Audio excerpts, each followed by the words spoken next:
grab your candy, grab your popcorn, and get comfy because the show is about to begin.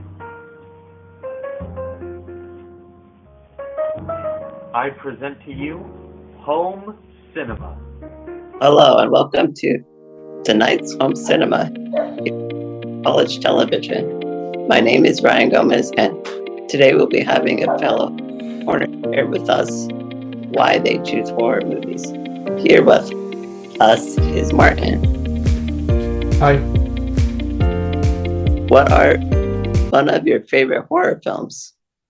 One of my favorite horror films has to be The Shining, Hereditary, and The Thing.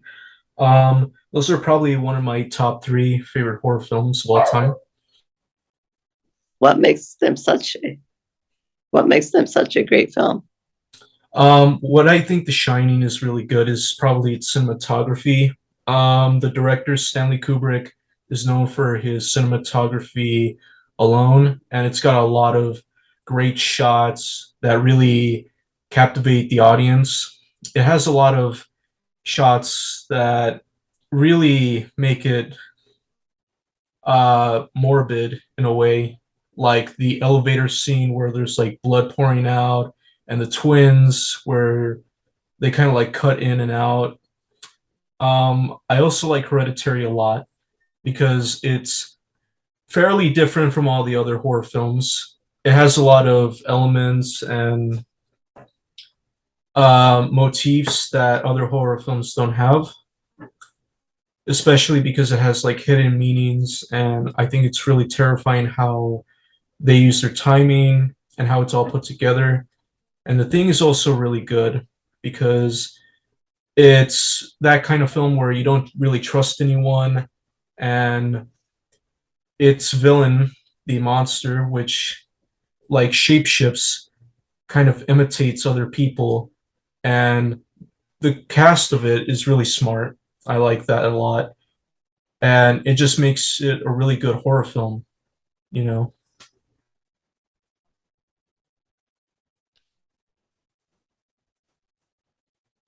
What else?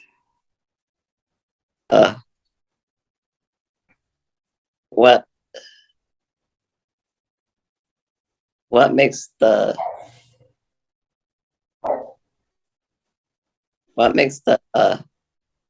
the camera shots so special For The Shining, for for for all of them?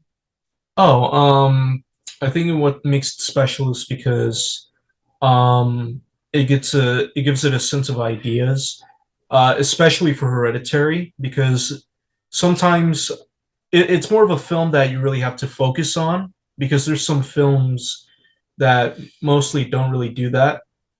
And Hereditary has like these shots where they share a lot of information. Like at the very end of that scene, um, you could find like people at like near the house where the main characters are, and most of the time people don't really notice that, but they're clearly there. I also think the Shining cinematography is really important because it kind of draws into that obscurity, because we're just following these 3 characters and we're trying to see where the story goes. And for The Thing, I think the cinematography doesn't exactly matter. It's more of like how the story progresses. But usually the cinematography, based on the shots alone, can be very interesting. Um, and I think that's something that the audience has to be really drawn over by. Yeah. Turn after this commercial break. What a long day. I wonder if I have any bubbly drinks. Wow, this drink looks incredible, especially on a hot day. Oh my goodness, and Izzy, let's open this drink up. Enjoy, low calorie.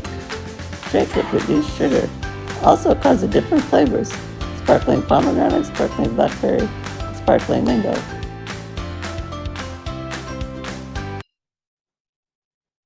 Why are they such a great film? Why are they such a great film?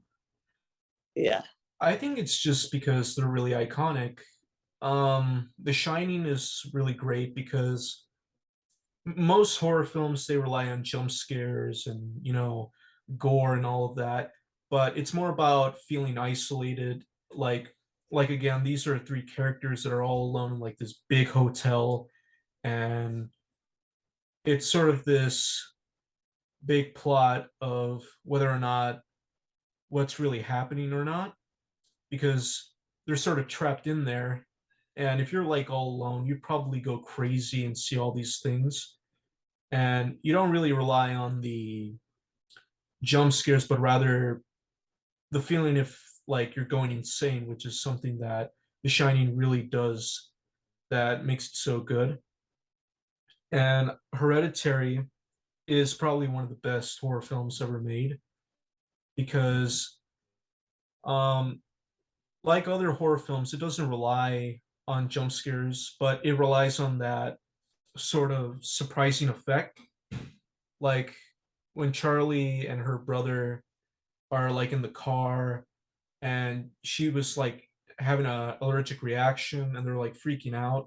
And when they're like driving past, she like hits this pole and her head is like gone.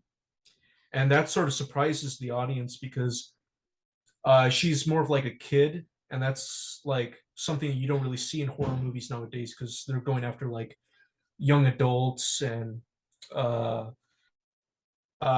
more older people, but now this is kind of like a kid. It adds like a sort of shock factor, which is something that I didn't really think about.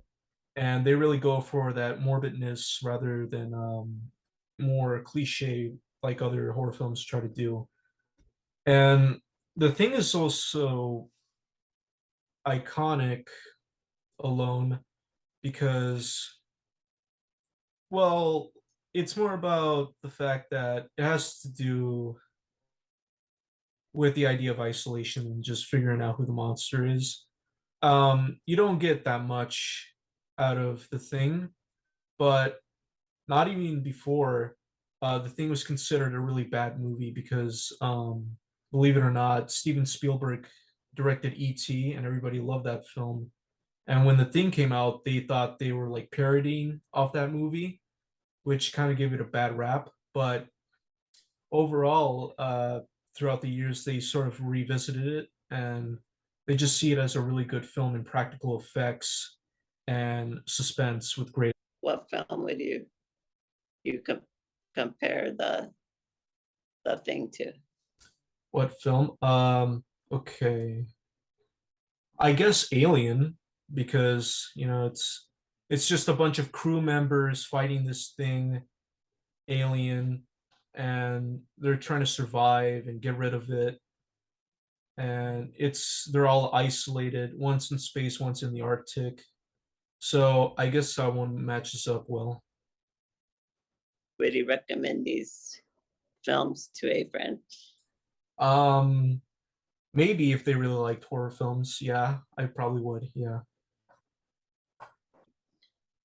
Thank you for coming on the show. I really learned a lot about these movies. This has been a pretty interesting topic since I'm a horror movie buff myself. Thanks for stopping by. I hope you guys enjoyed tonight's home cinema and stay tuned for more. Hope you guys enjoyed tonight's episode of Home Cinema. We'll see you next time here on FCTV. Take care.